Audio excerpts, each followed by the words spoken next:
A alimentação tem sido uma das principais preocupações da humanidade desde o início dos tempos. É uma necessidade sempre presente no nosso cotidiano, que chegamos a elevar ao nível da cultura gastronómica. E se o ato de comer significar mais do que apenas satisfazer a fome ou proporcionar prazer, e for um dos comportamentos que contribuíram para a evolução da nossa linhagem humana? Stop chewing here. Antes da agricultura, como podemos entender as relações que o Homo erectus, Neanderthalensis ou Sapiens mantinham com os recursos naturais disponíveis? Era a zona da lareira. As poucas representações de cenas relacionadas com a alimentação humana no Paleolítico são frequentemente tardias. Nos últimos 10 anos, as novas escavações arqueológicas, o avanço das técnicas de investigação e a análise de fósseis permitiram um maior desenvolvimento e conhecimento dos comportamentos alimentares dos nossos antepassados. Então, o que comiam os nossos antepassados caçadores-coletores? Como preparavam as suas refeições? Qual era a sua composição? De que forma essa alimentação contribuiu para a sua evolução? Os resultados são, no mínimo, surpreendentes.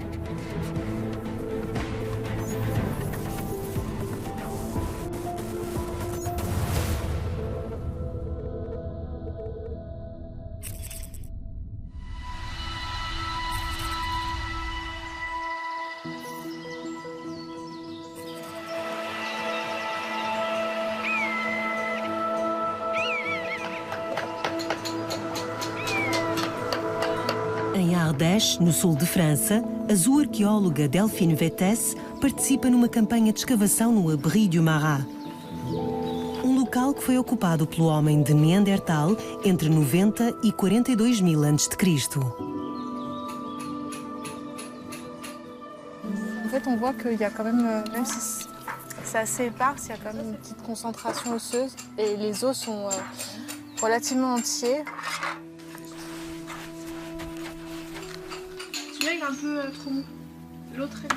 Os ossos encontrados neste local são os vestígios das refeições consumidas pelos nossos antepassados durante o Paleolítico.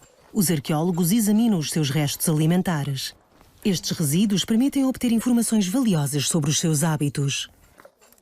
Dans les niveaux plus au-dessus, les plus récents, on n'a pas l'entièreté des carcasses. On retrouve ces os longs et quelques pattes, quelques phalanges, carpes, métacarpes. Et en plus, toutes les traces qu'on retrouve sur les os, ce sont des traces qui ont été laissées par l'homme avec des stries de boucherie et des marques de percussion qui sont clairement visibles.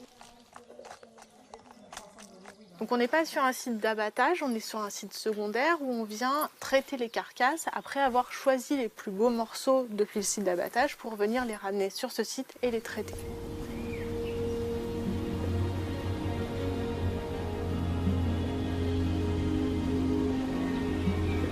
Os caçadores-coletores deslocavam-se de acordo com as estações e os recursos disponíveis.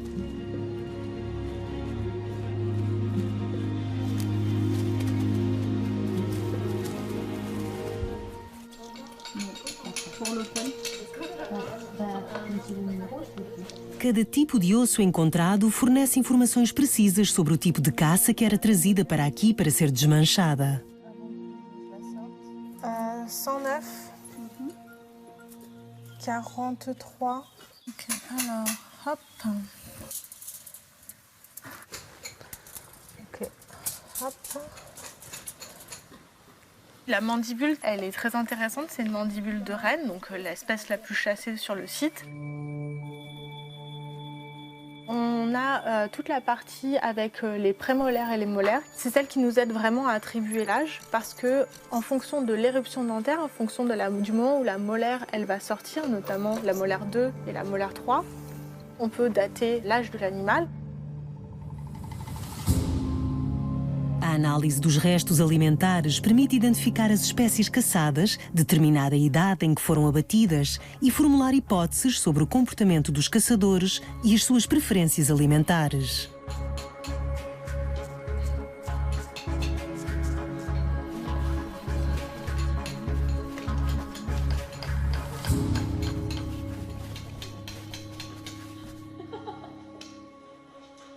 Dans le dernier niveau, dans le temps qui a été occupé par les Néandertaliens, on a quelques cerfs et du mégacéros, avec quelques autres espèces plus grosses de type bison ou de type cheval. Mais la plupart des animaux qui ont été chassés et donc mangés ont été du renne.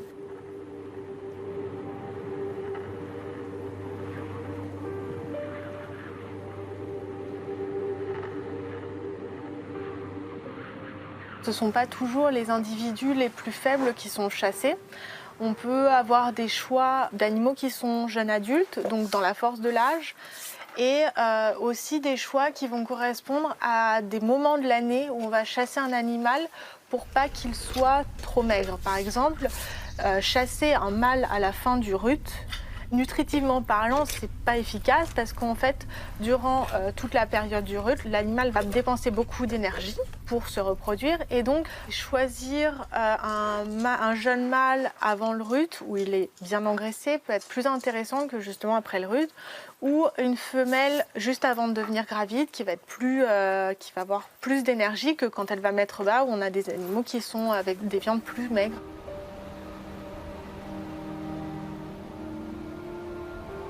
Os neandertais, caçadores-coletores do Marrá, não eram simples oportunistas. Não se limitavam a caçar os animais mais fáceis de abater, mas selecionavam cuidadosamente a presa que poderia oferecer mais nutrientes, mesmo que fosse mais difícil de matar. Portanto, a exploração dos recursos era feita de maneira metódica.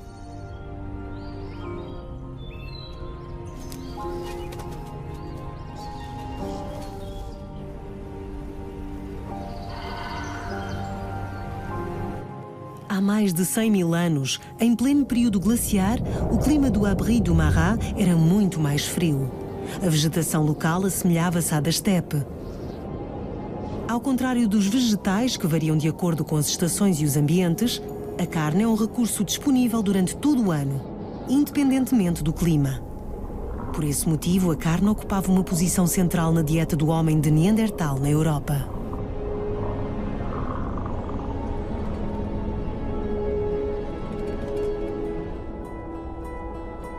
Mas a qualidade nutritiva dos alimentos não se limita ao tipo de recurso explorado. O modo de preparação e consumo da carne também desempenha um papel fundamental.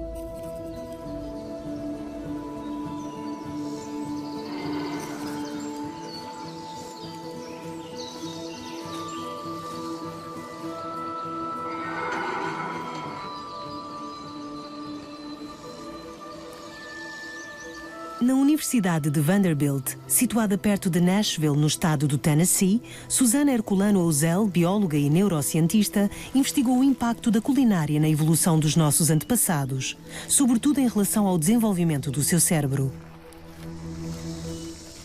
So what I get to do now is try to eat this as an ancestor of ours would have to eat it, which it's cheating already because somebody cut it into a nice thick slab. I don't even know if I have the teeth to do this.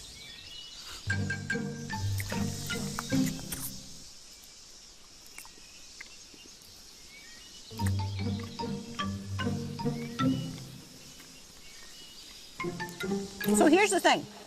This is what you get. This is the problem of eating raw food, uncooked food, especially meats. The way our brains work, you cannot swallow food before it's been completely turned into a pulp, a wet pulp in your mouth. So there's a lot of chewing that is required to get it to that point where you can actually swallow it. So what's going to happen next is these pieces are going to get to my stomach. And because I ate it raw, they're still not completely masticated. They're still not completely chewed into a puree.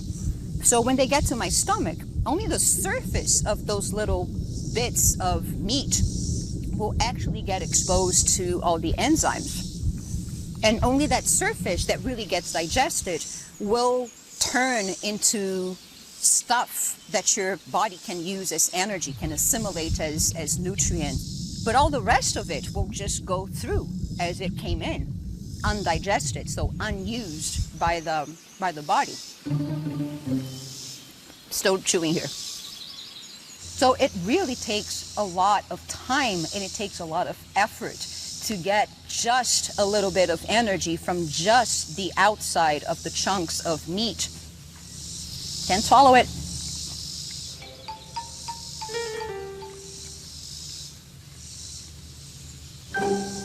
And done.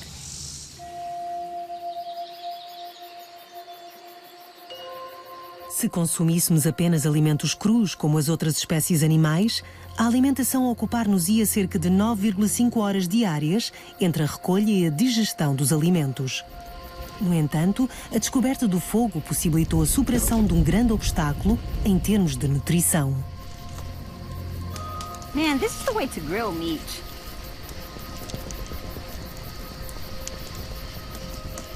A utilização do fogo na preparação dos alimentos traz vários benefícios. Torna a mastigação muito menos exigente, possibilita o consumo de alimentos duros ou indigeríveis e também ajuda a eliminar agentes causadores de doenças.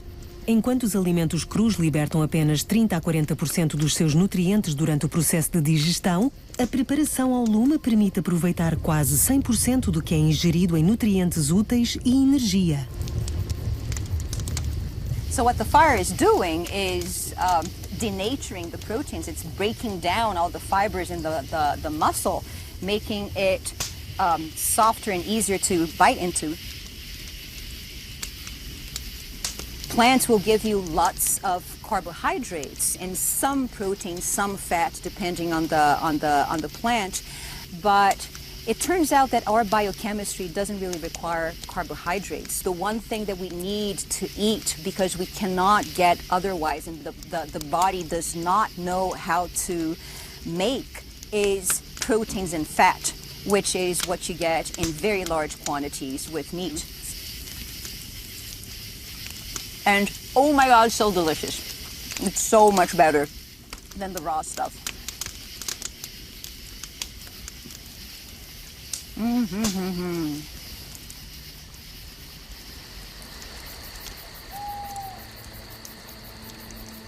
When exactly our ancestors started making habitual use of fire to modify food is still debatable, but I think there's consensus that 500,000 years ago it was definitely there, probably 1 million years, and maybe a little bit more than that.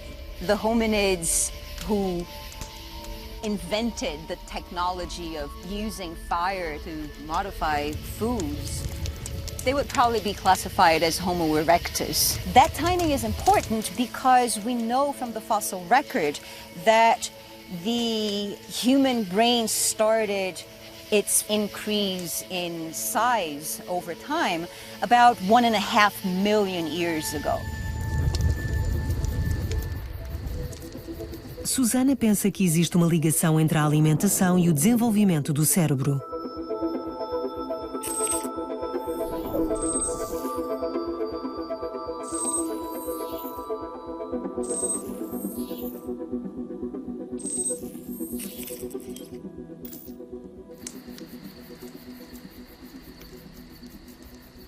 What our species gained with cooking, and not just with fire, even before that, just by cold cooking food, by modifying it with tools, is we gained the possibility of having more neurons. We gained more cognitive capabilities. The number of neurons in the human brain tripled in the last 1.5 million years. And the only way that could have been possible was with a radical change in diet like what we know that cooking introduces. Once that is possible, then you're talking about all the cognitive capabilities, so all the problem solving, all the thinking ahead, all the using your previous experiences to find solutions to new problems. But it doesn't even stop there. Together with more neurons in the cortex, you have slower development and a longer life. And as life becomes longer, you gain also the possibility of overlapping with the young and those who came before you and who come after you. And that's what gives you the opportunity to exchange information and create a culture.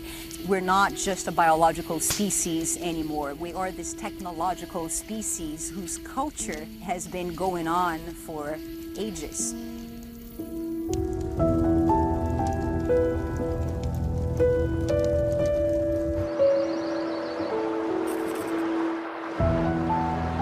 No Abri du Marat, Delphine Vettès identificou uma das primeiras tecnologias específicas para determinados grupos humanos relacionada com a preparação de alimentos. Os ossos das presas recuperados pelos arqueólogos apresentavam fraturas precisas, indicando um método de quebra intencional. Ici, on a un os retrouvé sur la fouille. On a remarqué que les os avec la plus grande densité en moelle sont préférentiellement amenés sur le site ici. C'est en particulier les os longs, c'est-à-dire les os des membres, des bras et des jambes, avec le tibia, fémur, humérus, radiolna, où on va avoir à l'intérieur une grande cavité dans laquelle il va y avoir cette moelle jaune ou moelle blanche qui est très présente et qui est assez facile à récupérer une fois que l'os est fracturé. La moelle qui est très importante parce que c'est du gras et donc pour l'alimentation c'est très utile, en particulier lorsqu'on est sur des environnements de steppe, de prairies, où on n'a pas obligatoirement des apports en sucre, en glucose, et donc on va métaboliser ce gras et le transformer en sucre. On retrouve ces os longs fracturés quasi systématiquement, c'est-à-dire qu'on retrouve seulement des morceaux, et on va essayer de regarder les traces qui sont dessus, la façon dont ils sont fracturés, les cassures, les bords de fracture, et essayer de retracer toute l'histoire depuis cet enfouissement. Alors ça peut être intuitif d'aller chercher la moelle. Par contre, quand on a des os qui sont gros comme un os de bison, avec la taille d'un os de vache actuel, il faut une force supplémentaire. Delphine Vettès formulou a hipótese de que os ocupantes do Abri du Marat usaram técnicas avançadas de abate para partir os ossos e retirar a maior quantidade possível de medula. Là, je recherche un galet avec une forme plus ronde, qui n'est pas, par exemple, comme celui-là, qui a cette cassure. Il y a quand même un angle qui, pour ce que je veux faire là, dans cette fracturation, n'est pas du tout adapté, parce qu'en fait, l'os va mieux réagir à une forme ronde et va moins s'écrouler à l'intérieur et faire des petits morceaux, des petits fragments. Nous, ce qui va nous intéresser, c'est d'avoir des bons tronçons de moelle sans morceaux d'os dedans. Ouais, moi je me prends celui-là. Na sua experiência, Delphine usa osso de vaca que se assemelha ao osso de auroch ou bisonte, que eram caçados pelos nossos antepassados. Il va falloir le casser en fait, cet os. Donc on va frapper l'os et en fait avec l'onde de choc qui est créée, qui va diffuser dans l'os, fracturer l'os.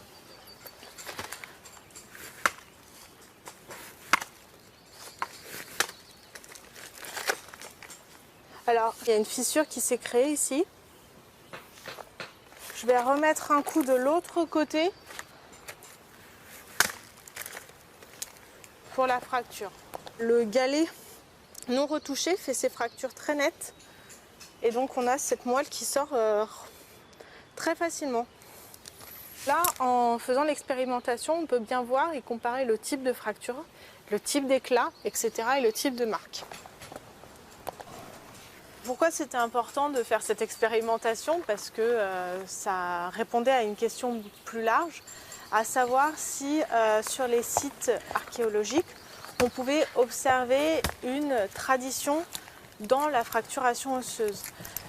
Ce dont on s'est rendu compte, c'est qu'en effet, pour certains os, pas pour tous, on avait une façon assez systématique de fracturer l'os parce que les endroits où on retrouvait ces marques de percussion étaient toujours plus ou moins le même et cette localisation était différente de celle de l'intuitif. Et donc, si on a quelque chose qui est systématique, différent de l'intuitif, on va pouvoir commencer à parler de tradition.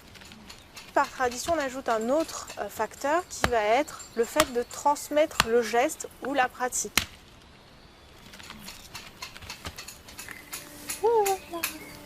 Ah, il est quand même beau celui-là, hein. Je suis assez fière. Na sua demonstração, Delphine não se limitou a apresentar apenas os resultados da sua própria experiência. Procurou confirmá-los, estudando as práticas de outros grupos de caçadores-coletores. Explorou a gruta de Saint-Marcel, outro sítio do homem de Neandertal, localizado a poucos quilómetros do Abri du Marat. Ils sont quasi contemporains et ils ont été occupés aux mêmes périodes. Comme au Marat, on retrouve un peu les mêmes espèces chassées, bisons, chevaux, rennes, cerfs. On a retrouvé des os qui sont systématiquement fracturés pour l'extraction de la moelle, mais on a observé des différences sur la distribution des marques de percussion. Et donc montrer qu'il y a plusieurs façons de faire, ça montre que cette activité qui fracturer l'os, elle s'intègre aussi dans un comportement de partage des connaissances et de transmission.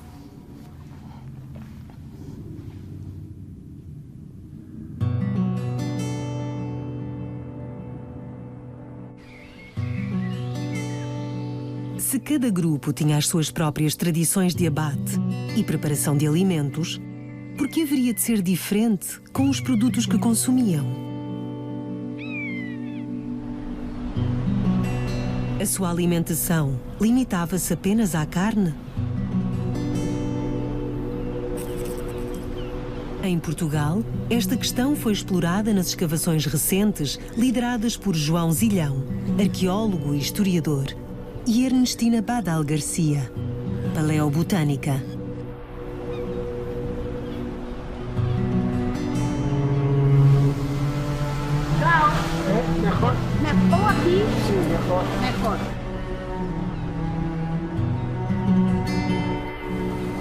A sul de Lisboa, a falésia da Arrábida esconde várias grutas que serviram de abrigo há cerca de 100 mil anos. A equipa de escavação concentrou-se na gruta chamada Figueira Brava. Mesmo com a erosão e o desmoronamento da parte exterior, ainda é possível encontrar muitos vestígios da presença humana no local. Vemos aqui o primeiro nível de ocupação. Aqui em superfície, grande quantidade de mexilhão. Toda esta cor negra que se vê por aqui, tudo isto é osso queimado, ou concha queimada, ou carvão. Isto é provavelmente porque era a zona da lareira. Ou uma zona onde deitaram fora, portanto, mexilhão cozinhado, não é? Num em que o mexilhão não é cozinhado, no outro em que ele é cozinhado. Provavelmente o mar nem se via, porque isto estava muito mais encaixado, não é? O mar estava entre 1 a 2 quilómetros, muito mais para lá, não é? Portanto, entre aquilo que é esta gruta e a linha de costa, havia uma encosta pronunciada, coberta com o mesmo tipo de paisagem que vemos atualmente na Arrábida.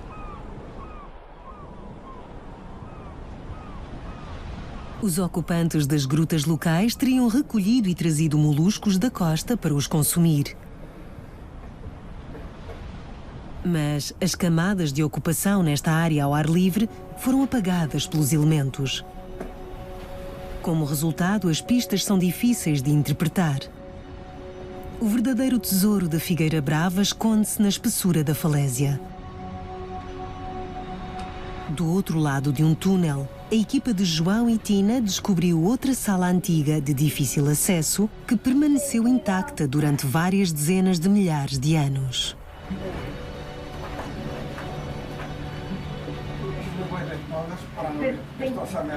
Sí, ten cuidado ahí en la costa. Esta cavidade foi ocupada, foi sendo preenchida com sedimentos, ficou a certa altura completamente colmatada, por isso não entrou aqui nunca mais ninguém desde há 80 mil anos. O que impressiona é a grande densidade de restos alimentares que se extrai em escavação.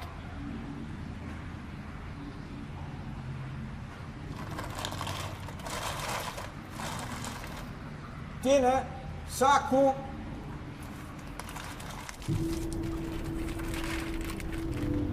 Durante a escavação desta sala foram descobertos vestígios que incluíam ossos de veado e cavalo, mas não só. Para sua grande surpresa, a equipa liderada por João Zilhão encontrou principalmente restos de alimentos, na sua maioria provenientes de mar.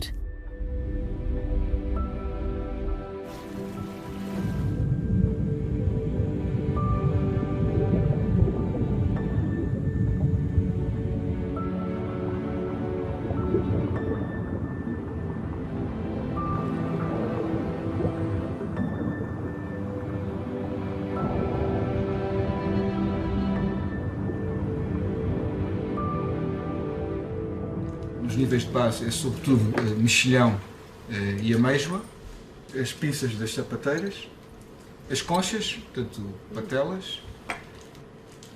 Nestes níveis bons, não é?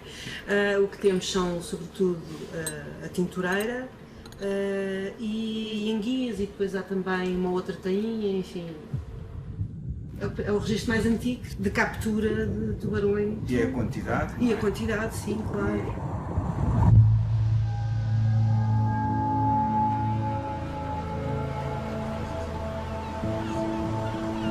Mais de 50% da alimentação dos homens de Neandertal era à base de marisco.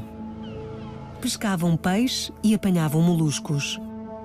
Estas descobertas na Figueira Brava são uma das únicas provas concretas de uma dieta totalmente diferente da dos habitantes do Marat ou da Gruta de Saint-Marcel. Mas isso não é tudo. Tina Badal, paleobotânica, investigou outras concentrações raras de detritos queimados encontrados no solo da gruta. Los restos vegetales que seguidas son degradados por bacterias, hongos, etc., pues gracias a la carbonización perduran durante milenios en los sedimentos arqueológicos. Estes resíduos indicam que os nossos antepassados de Figueira Brava consumiam quantidades impressionantes de pinhões. Creo que hemos analizado del orden de 3.000 o 4.000.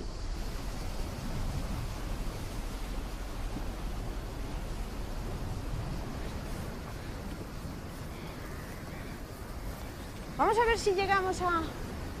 Hay que llegar allí.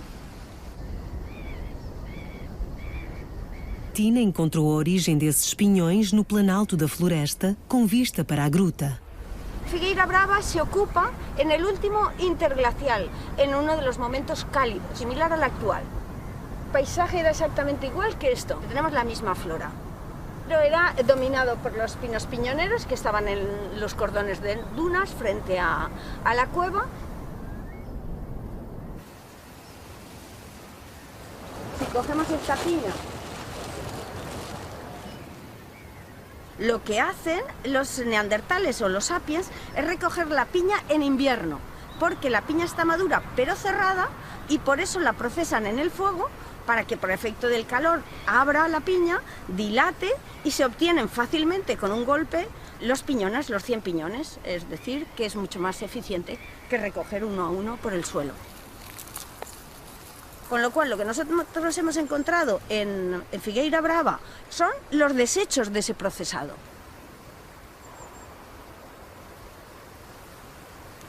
La nutrición que aporta el piñón es excelente, porque tiene arginina, por ejemplo, tiene cantidad de ácidos grasos de los omega 3 realmente buenos para la salud. Entonces, una cucharada de piñones es muy saludable si la tomáramos cada día para nuestra salud, y eso lo hacen los neandertales de aquí.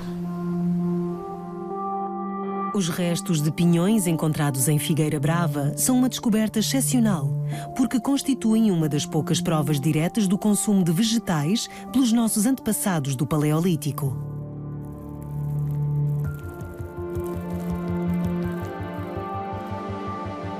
Mas as hipóteses de Tina sobre a importância dos vegetais na sua dieta vão ainda mais longe.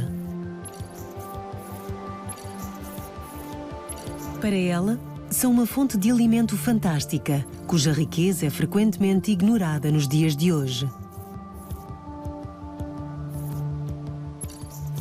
Para os nossos antepassados, a paisagem mediterrânica era, acima de tudo, uma fonte alimentar.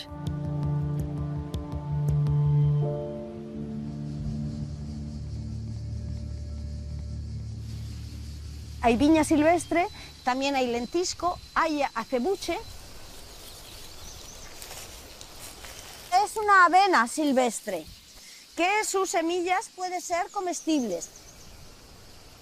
Una cosa de las gramíneas es que crecen en colonias. Cuando encuentras una, es como un campo silvestre de cereal. Eso quiere decir que para recoger también es muy eficaz y muy fácil, porque solo tienes que venir y coger todas juntas. Esto es un belífera, es de la familia de las zanahorias. Se pueden encontrar en yacimientos del Paleolítico superior, como tienen un agradable sabor y además vitaminas, pues sería un complemento a esa dieta omnívora que tienen en el Paleolítico.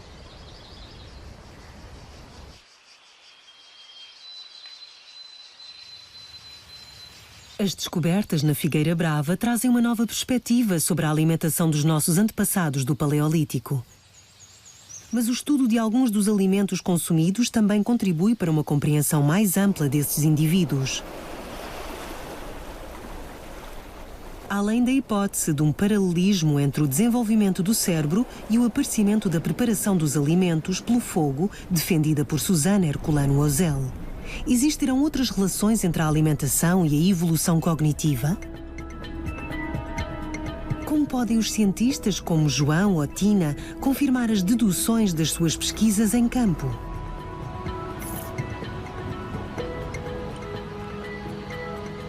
A metodologia desenvolvida por Laura Weyrich, uma das pioneiras da Universidade da Pensilvânia, talvez seja uma abordagem promissora para responder a esta questão.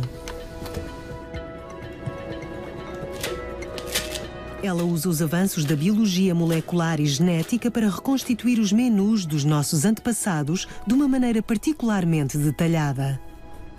O seu material experimental é o tártaro dentário.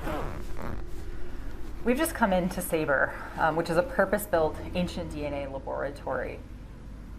And it's really designed to try to keep ancient DNA samples protected and as clean as possible, free of contamination from the outside environment.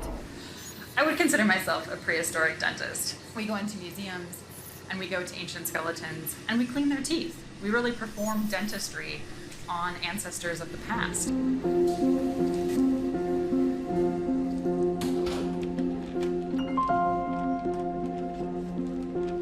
We remove dental calculus so we can crack it open and look at the DNA or the genetic information inside. You'll see this black or green or sometimes even white substance that's really on the outside of the tooth. And that is the dental calculus or calcified dental plaque that we're after.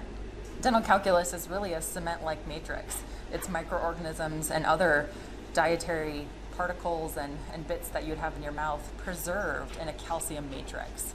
And that really allows us to, go back in time and bust it open and free that DNA today in a modern setting to reconstruct what was present there.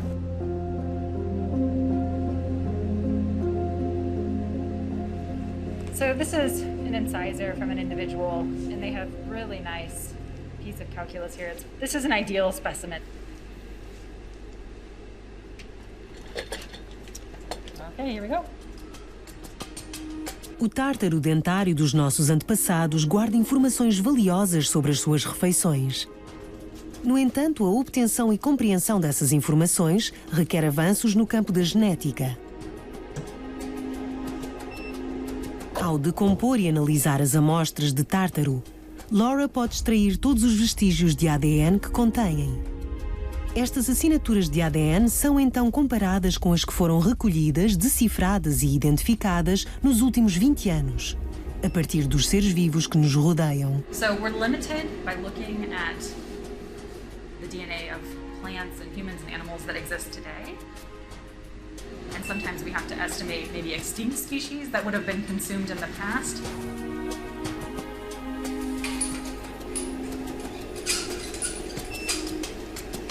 We know that people were eating a lot of game, and depending on their environment, it might have been a large game like a rhinoceros, a woolly rhinoceros, or it might have been small game, depending on what they had available to them.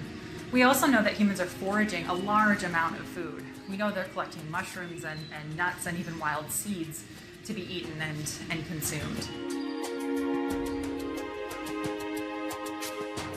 O tártaro dentário é formado por camadas sucessivas ao longo das diferentes fases da vida. Laura Weyrich também conseguiu reconstruir a evolução dos hábitos alimentares do indivíduo ao longo do tempo. No âmbito das pesquisas sobre os restos humanos encontrados na gruta de El Cidrón, em Espanha, e datados entre 50 e 42 mil a.C., Laura e a sua equipa descobriram um comportamento inesperado. At El Cidrón Cave in Spain, we did not find evidence of meat eating, but we were able to find evidence that suggests they were potentially eating a more plant-based diet. And so it suggests that the Neanderthals were adapting to the resources available to them.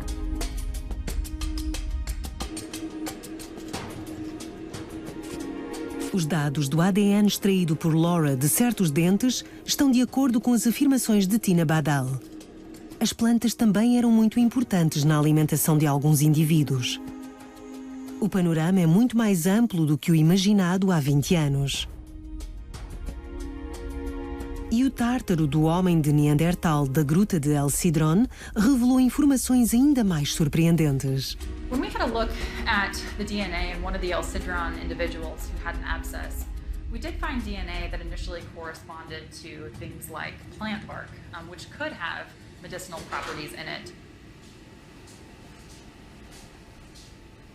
We also found signatures of potential molds in his mouth.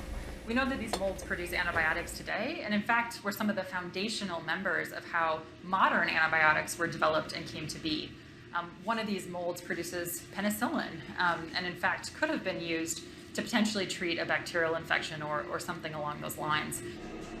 But it suggests that a Neanderthal knew how to treat what they were having in their mouths as far as disease goes, or maybe even in their bellies. It suggests they had knowledge of medicinal plants and could be resourceful in their local environment and utilize what was available to them.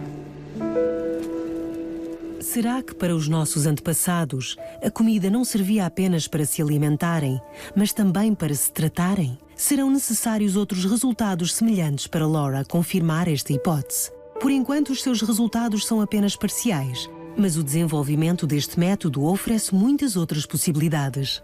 Well, a lot of the DNA that we're looking at is microbial and tells us a lot about the types of microorganisms that live in the human mouth. The new method we're developing is actually to look at what the bacteria are eating inside of a hominid's mouth. If we can understand what those microbes are eating, we might be able to understand more about a person's general diet. For example, if the microbes trapped in here really like digesting meat, we might be able to say that someone ate more meat than plants in their diet. Or if we find signatures of enzymes used to digest lactose, we might know that that person was drinking milk. Some of these microbes might also tell us other information about a person's lifestyle. Some of these microbes might even tell us about how food was processed. For example, were they eating fermented food? Em breve, estes novos métodos deverão permitir confirmar que os nossos antepassados costumavam consumir determinadas plantas devido às suas propriedades medicinais. E, ao mesmo tempo, saber se recorriam à fermentação como forma de eliminar as toxinas dessas plantas e torná-las mais digeríveis. No entanto, ainda existe uma grande incógnita. Será que o sabor era um dos seus critérios de escolha alimentar? Desde 2018, uma descoberta feita num sítio arqueológico na Jordânia trouxe novas hipóteses nessa área. Cachubeika foi um local habitado pelos natufianos, um dos últimos povos de caçadores-coletores do Paleolítico há 15 mil anos. Instalaram-se nas margens de um lago temporário que hoje é um deserto. Essa região pode ter sido um marco na evolução humana relacionada com a alimentação. A Maya Arrandes, paleobotânica, recolheu restos carbonizados à volta dos abrigos que testemunharam a ocupação do local pelos natufianos. Desde as suas primeiras observações, notou a presença estranha de sementes de cereais no que parecem ter sido restos de refeições.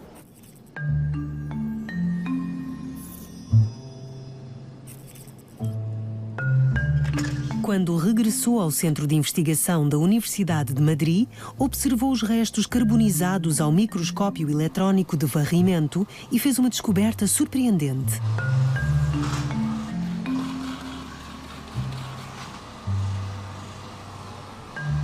Podemos acercar un poquito más, para estar 100% seguros. ¿Y para ver la partícula que a poquito aumentos? Sí, para ver la partícula al final lo que necesitamos hacer es como un barrido más o menos a 50. Bueno. Sí, ahí están bien para ver los poros. Este espécimen en particular es muy interesante porque tiene muchos poros. O sea, esto tiene una matriz muy característica de pan. A grande surpresa das escavações de Subaica é o pão fabricado e consumido no Paleolítico, mesmo antes da existência da agricultura.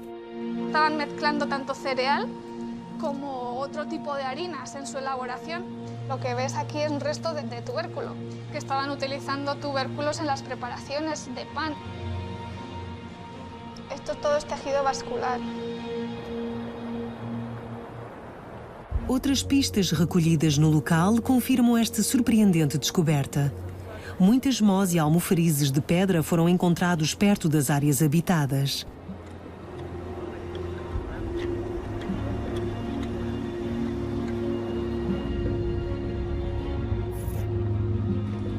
Na Universidade de Copenhaga, Tobias Richter, que lidera todas as escavações em Subaica, estuda estes elementos mais detalhadamente.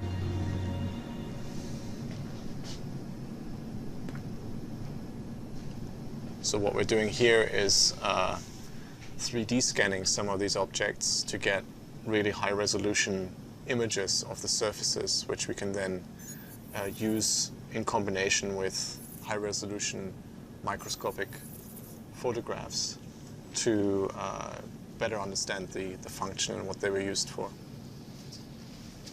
Like for stuff on the surface, like the texture and surface roughness, And for a record, right? Yes, and highs and lows and stuff. Trying to find out how exactly were these stones used, these tools. Were they to really grind, and were they to pound, and in what motions were they used? By looking at the functional wear traces on the surfaces of these tools. So we can see that they're used in back and forth motions, or in circular motions, or sort of a mix of different motions. So what we can tell from the lithic artifacts is that they were grinding stones. We are carrying out some residue analysis on a selection of the grinding stones, and what we can tell from the stone tools is that they were gathering these plants, including cereals.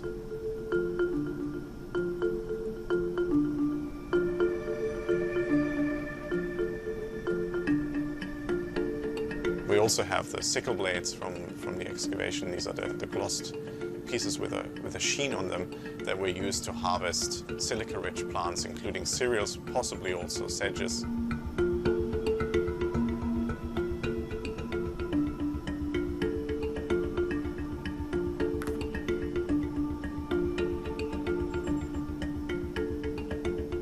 We quantify how bright this polish is and how many striations there are and what the edge looks like.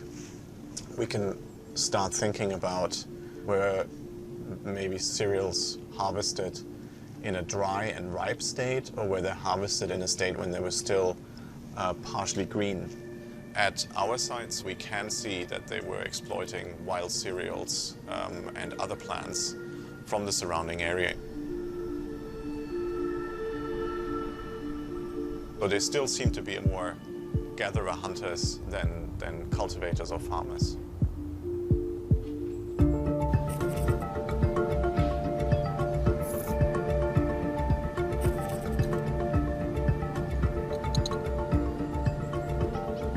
Por sua vez, a Maia tentou descobrir as proporções de cereais e tubérculos presentes nos pães de Subaica. Com a utilização de ingredientes modernos, procurou recriar sabores e texturas semelhantes aos do Paleolítico.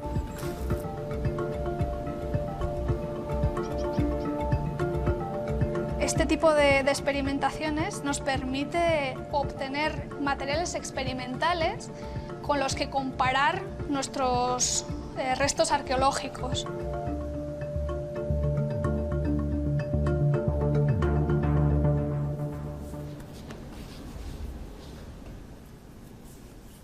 Tenemos dos tipos de harinas diferentes. Por una parte tenemos una harina de cereal molida a la piedra y tenemos la harina de chufa, que representa un poco estas harinas de tubérculo que se consumían hace miles de años. Entonces vamos a proceder a mezclarlas en diferentes proporciones para poder adquirir masas de pan con diferentes texturas y sabores. Y mezclarlo con agua, tal y como estoy haciendo yo.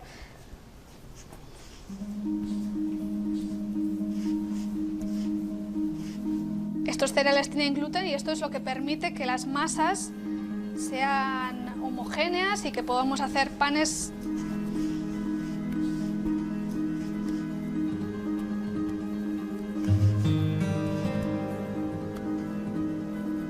podemos convertir en un pan plano, pues similar a los que podrían producir ellos hace unos 15.000 años, ¿no?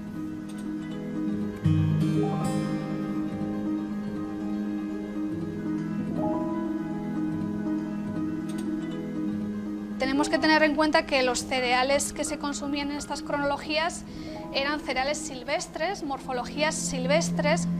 Están naturalmente hechas para defenderse, ¿no? La semilla esté realmente bien protegida. Entonces, el paso más importante y el que más les costaría sería el descascarillado.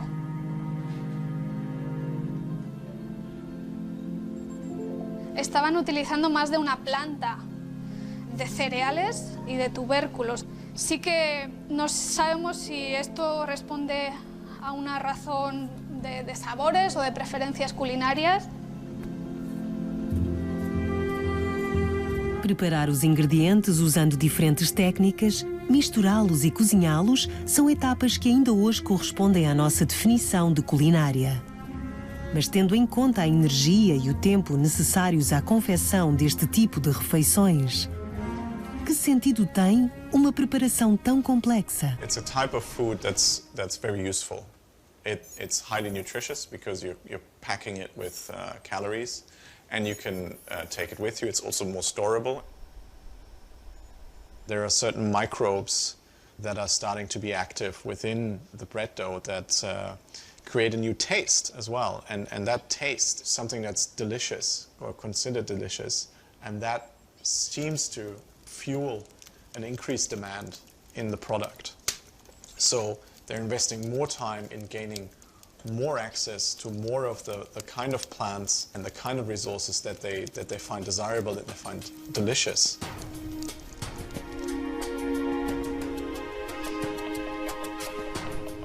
A partir desta análise, Tobias chegou a construir uma nova hipótese que se junta a todas as que já tentam explicar o nascimento da agricultura. Up to this point, the general idea was that bread emerges after cultivation or agriculture is really in place. But the evidence from Tribeca-1 shows that actually the product came before the means to get these ingredients on a large scale. So this opens an interesting hypothesis that actually the product that was desired was driving the intensification of plant exploitation that led eventually to the emergence of domestic plant resources. The changes in taste and changes in diet and changes in what people considered delicious and wanted to eat may have been a key factor actually in leading people into the agricultural transition.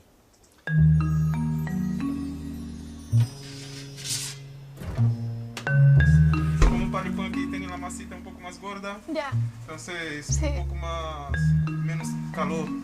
Pero más tiempo. Sí.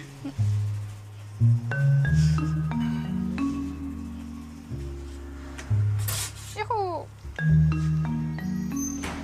Está caliente. Parece bueno, ¿eh? Está bueno. Es muy dulce. Por la chufa. No Paleolítico, a alimentação humana era particularmente diversificada. Longe da imagem de uma dieta à base de carne, transmitida durante anos, a investigação sugere que os nossos antepassados, desde muito cedo, exploravam todos os recursos à sua disposição. Peixes, crustáceos, leguminosas, frutos silvestres e caça. A natureza que os rodeava era uma gigantesca fonte alimentar à qual recorriam e cujas riquezas muitas vezes esquecemos hoje em dia.